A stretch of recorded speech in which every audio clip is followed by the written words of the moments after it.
Bryan Danielson, he's been lying. You know, why the f you lying? Why you always lying? Oh my God. Why you always Bryan?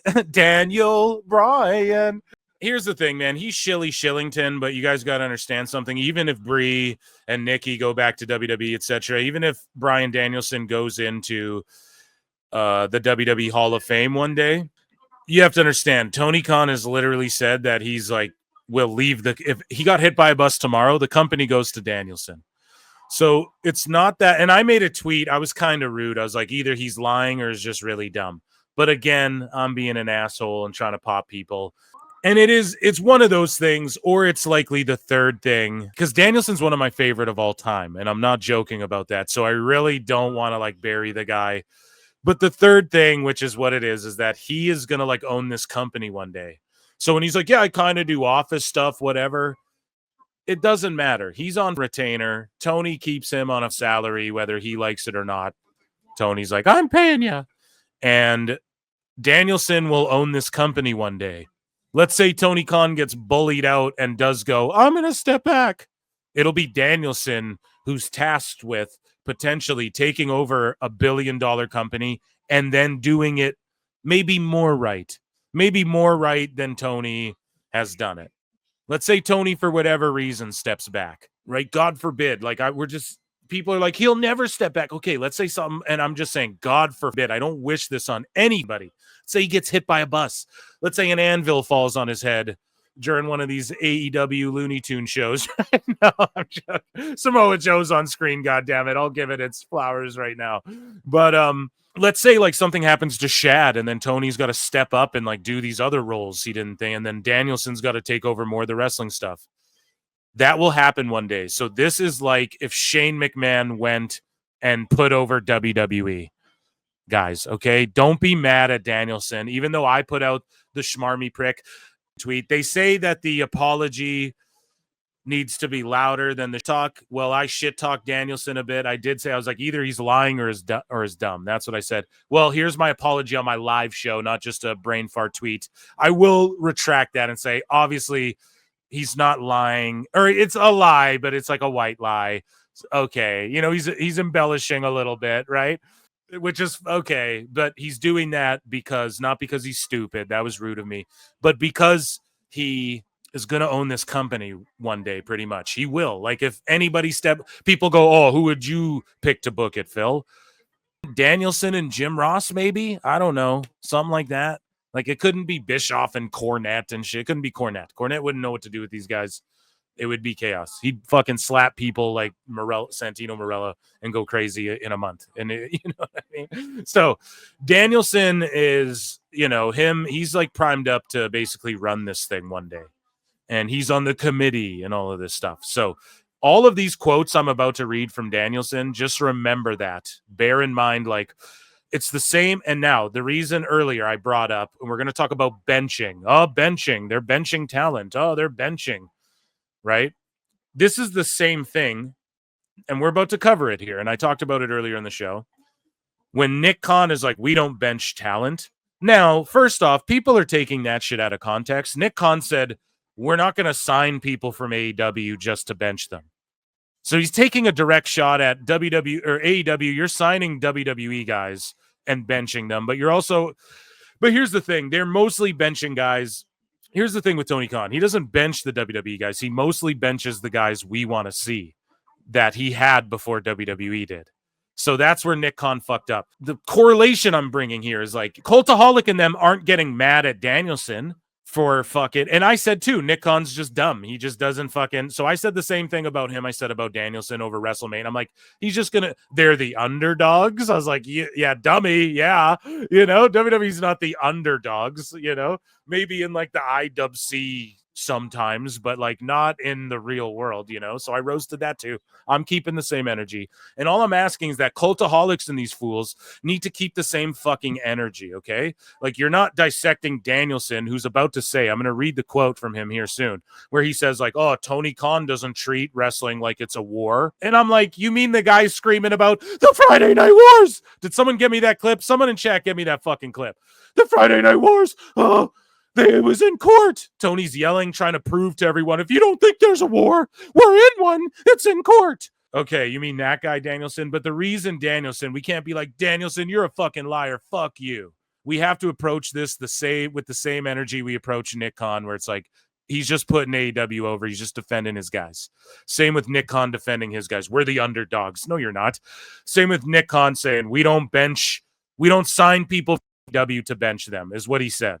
Which they don't. That's facts. However, if you want to pull fucking, okay, just generally a whataboutism here, they benched Dakota Kai and Cultaholics they benched them after Nick Khan said that they don't bench them. For Cultaholic to be like, he's benching after Dakota Kai says she's benched after Nick Khan said they don't bench people. Okay, well then nitpick Danielson. Right? Where's your 12 articles about, this guy's says they don't start a war after Tony said that they start wars in court and stuff.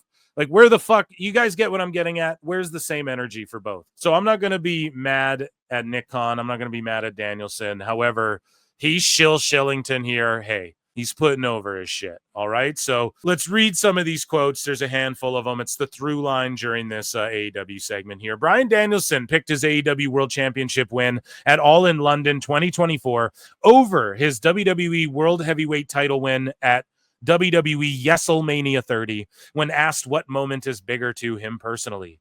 Danielson cited his wife and kids getting in the ring with him after the All in London win, as well as the knowledge that he was nearing the end of his career as reasons why. Now, I'm willing to believe that because, yeah, dude, when you have kids, your fucking perspective on shit changes, dude. And for him to share that with his family, I think means way more to him.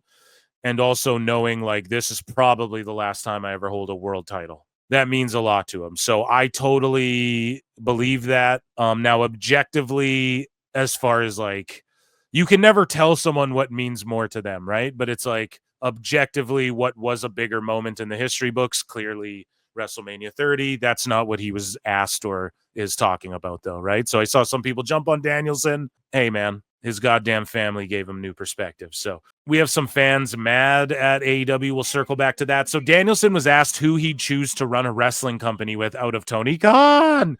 Well, Danielson, before you answer, you know what they say. The best guys, Tony Khan. Dixie Carter, Vince McMahon, Triple H, Eric Bischoff. So remember when Bryan came into AEW? He put over Vince, said he loved Vince. The same thing John Cena said, but no one got mad at Danielson. But he said he loved Vince and his time with Vince was awesome and him and Vince got along and blah, blah, blah. Danielson goes, this is my legitimate answer. So if he has to preface it by saying, this is my legitimate answer, hey, I swear I'm being honest here, guys. I swear I'm not lying. I saw a unicorn, right? This is my legit answer. Means this isn't his legit answer. People are going to assume that I work for AEW, so he's just saying that it's his boss. That's what it is. So that's why he's putting that out there. But I would legitimately have Tony Khan. I think he's very in tune with what wrestling fans want. Go ahead and say, I'd rather work for Tony because he gives me so much money and lets me do whatever the fuck I want. Do not sit there and gaslight people and say he's in tune with wrestling. You don't get to do that, okay? Now you're lying, okay? And this is what I mean. I'm going to roast you like I roasted Nick Khan, okay? Maybe a little bit harder, but you're lying. Tell us what you know, you goddamn liar! Okay, he's definitely not in tune with what wrestling fans want. We know that for sure. He's in tune with what sickos want. He has them locked in. But he's also a good person. And I'm not saying anything bad about anyone else, but I know he always tries to treat people with respect and kindness. That's good.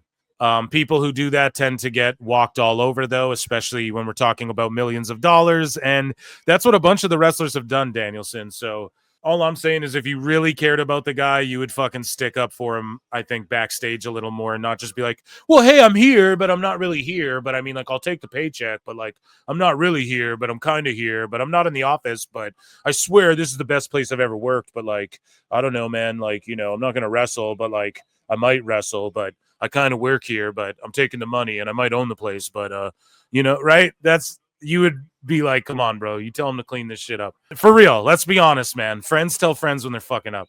Kindness, no matter where they are on the roster. And so that's cool. Other than you don't get kindness, though, when you're like Big Swole and you get ghosted, or you're Lexus King and you get ghosted, or you're Layla Hirsch and you get ghosted, or you're The Boys and you get ghosted, or you're right, you're all these fucking people getting ghosted. We could go through the list. There's more. Chavo Guerrero, right? So wherever you are on the roster, if he fucking likes you. Let's see, there's more Danielson we have here. Danielson picks 4 wrestlers he'd want to start a promotion with. So think about this. You get asked, what 4 wrestlers? And this is him again. Don't be mad at him. This is him like putting over his guys.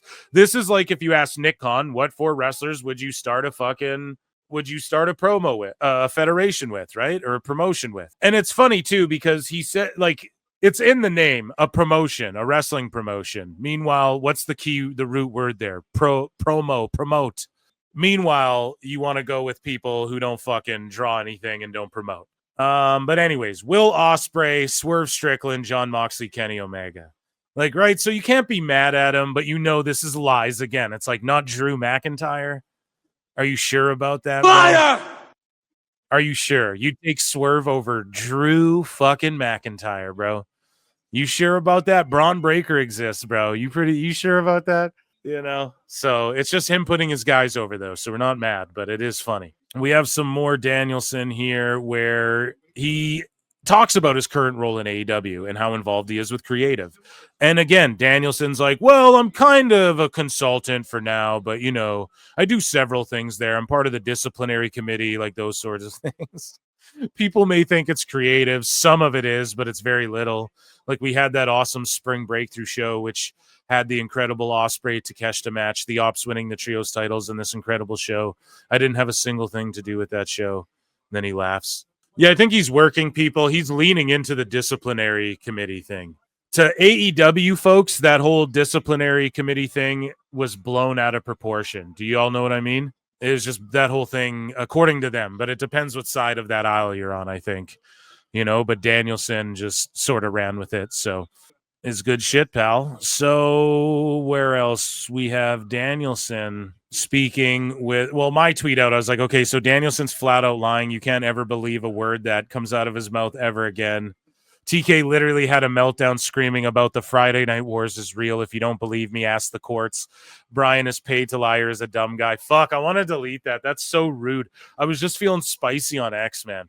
Danielson, AEW doesn't approach other companies in a warlike fashion. So that was the last thing I have that he said about AEW, but it's like, man, yeah, they fucking do. You know, Tony Khan, where's the clip? I wish I had it. Where he's like, oh, it's in the courts, the Friday Night Wars. Look it up, you know. The quote is, the matches, he carried the Friday Night War, which, by the way, is a matter of record in fucking court in the state of California, that we won the Friday Night War. Just ask Jerry McDivitt because he fucking wrote it.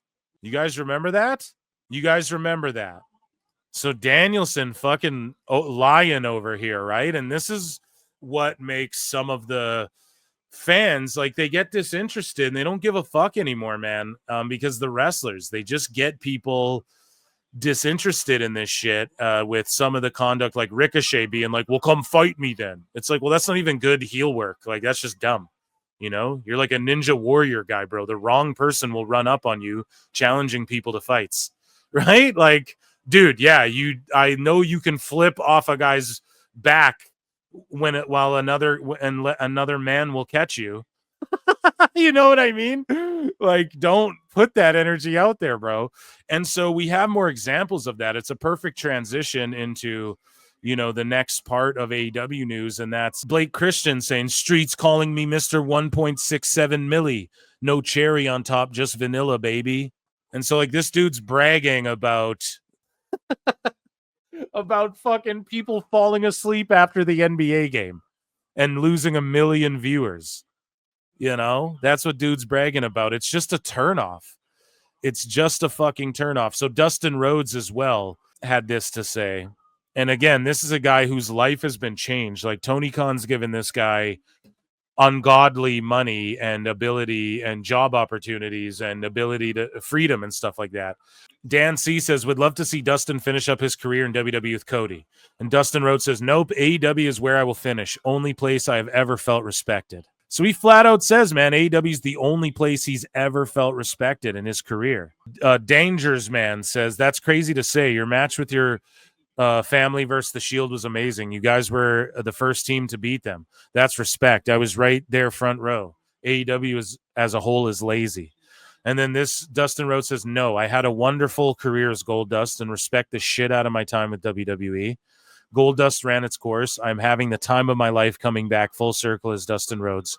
No hate towards them. I had 24 years there. My passion lies where I am now at AEW. I watch all companies. So, yeah, I mean, shout out Dustin Rhodes. That's a good response. And it's good you feel respected in AEW, but, like, does he not understand the only reason he's respected in AEW is because he was Goldust?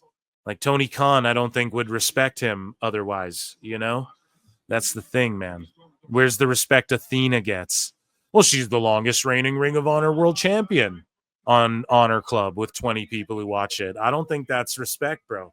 So I don't know about all that. And some of the fans are getting pissed off, right? So this lady here at wrestling_chat, I believe this is a lady, sorry if it's a dude, says, I know it seems petty as people probably won't mind the prices, but for me, any show where good seats to see, that's the point of wrestling versus music, costs £200 plus, not even taking into consideration travel and accommodation. I can't make myself do it. AEW Forbidden Door.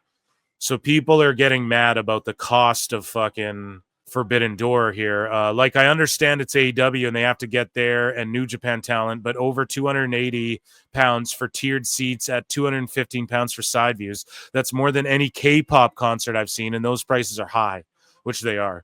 I'm sorry, I just can't. I'm just disappointed and angry. So, like, that's the thing. AEW isn't allowed. Like, Elbu will talk about it later. He's like, oh, the best bang for your buck is in AEW. No, it's not, man, because some of these big-ass places you have to pay for parking, or, you know, and it's like you have to go to this empty, vapid building and pay fucking $12 for a beer.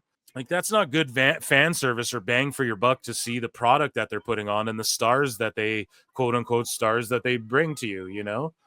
We're seeing Tony Storm being took to the limit by a lady that, like, none of these people have heard of, you know? So that's an indie show. You fucking price it lower. So I don't know. Mina Shirakawa, though, coming back to AEW, and Mariah May is leaving. And so Mina's going to get punished, and she's trapped in Ring of Honor land. Of course, Layla Gray, who is awesome, and Mina, they're in Ring of Honor land, because why would they be on the main roster? Why would they be in this match, let's say, with Tony Storm, as opposed to the, you know, like, why isn't Mina in here carrying on that story? You know, because Mariah May's about to leave. And I think my theory is that Tony Khan's going to bury Mina a little bit, like, just keep her out of sight, out of mind, because she was Mariah May's girl, and Mina made the commitment to AEW already. So hopefully she's not there too long. King Gao goes, AEW Grand Slam Mexico is completely sold out. There are 0 tickets still available for sale. Insane. Dynamite will be taking place in a sold-out arena, Mexico. And then Wrestle Guru's like, show finna be generational. It's like, man, none of you care about Arena Mexico. None of you watch CMLL. It's generational because CMLL sold it out. For instance, Wrestle Kingdom, they had AEW versus W, or at the start of the year here, they had AEW versus New Japan, and then the next night they had just New Japan guys, or vice versa. The just New Japan guys outdrew the New Japan versus AEW show. Okay? Period. This guy, MJ from NJ, goes, when education does nothing for you, start an online wrestling community and ask its members to pay you. Yeah. So we move along, though, because Lucha Blog, who's more in touch with this shit. So Axel Mattias goes, here, let's read this. Lucha Blog says Ticketmaster no longer lists tickets available for Grand Slam in Mexico. There were less than a dozen floor seats, which I checked last night. We'll see if AEW make the announcement, but I believe they've sold out. And then Lucha Blog goes, there's stories to be told about AEW and CMLL here, but there's also a story about Mexican fans begging WWE to run a taping in Mexico. You guys don't get it. WWE's white hot there. for about a decade and a half, and WWE opening a door for AEW by just not doing it, dropping the ball. He just pointed out a great point there. Mexico's been begging for TV tapings, like a run even. And now that they bought AAA, we're going to get it, but it's like NXT style. They want Raw and SmackDown tapings and live shows coming from there. By WWE not doing it, all Lucha Blog is saying, and this guy's tapped in with the Lucha community, okay? He's a great follow. What he's just pointing out here is that, like, listen, by WWE dropping the ball, AEW likely swooped in and sold this shit out, but he's also not diminishing them. It is a pat on the back. Like, it's good that AEW swooped in and did this, okay? Even though they just had Mercedes run away from Jamie fucking Hayter like a coward. Wow. This show sucks. This guy, Axel Mattias, says, LOL, WWE goes to Mexico and sells out. If AEW sold out the show, it's thanks to CMLL. If they did it alone, I'd say ticket sales were different. And so Lucha Blogs responds and says, I know the gimmick is WWE good, AEW bad, and this is pointless. There's literally a CMLL show the day before, also with AEW people, and it's nowhere near sold out. AEW versus CMLL has not sold out. The same way AEW versus New Japan didn't sell more fucking tickets than just New Japan guys, okay? The words Grand Slam and Dynamite sold out because it's a TV show. Okay, and Mexico's been clamoring for one. And if you mix in some of the stars from there, it's all good. But this guy's just pointing out, like, look, I'm not doing the WWE good, AEW bad thing. But we have to just be objective about the facts. And we have to pat AEW on the back a little bit. And this is why you develop partnerships. And now you get people exposed. I'm not hating on this. I'm actually pumped for this show. Hopefully, we know in Mexico, they'll be able to have a fucking standard ring. You know what I mean? We know they'll have the 18 by 18 or 20 by 20 or whatever the fuck. Definitely people are going to play these games. Ultimately, at the end of the day, kudos to them. WWE got beat to the punch here. If WWE had ran its course, who knows? But we're not about to play a whataboutism and go, well, if WWE, like, I don't care. You know, I hope AEW does great in Mexico. I've always said AEW should do runs. Here, we're going to spend a month in the UK, 2 months in the UK.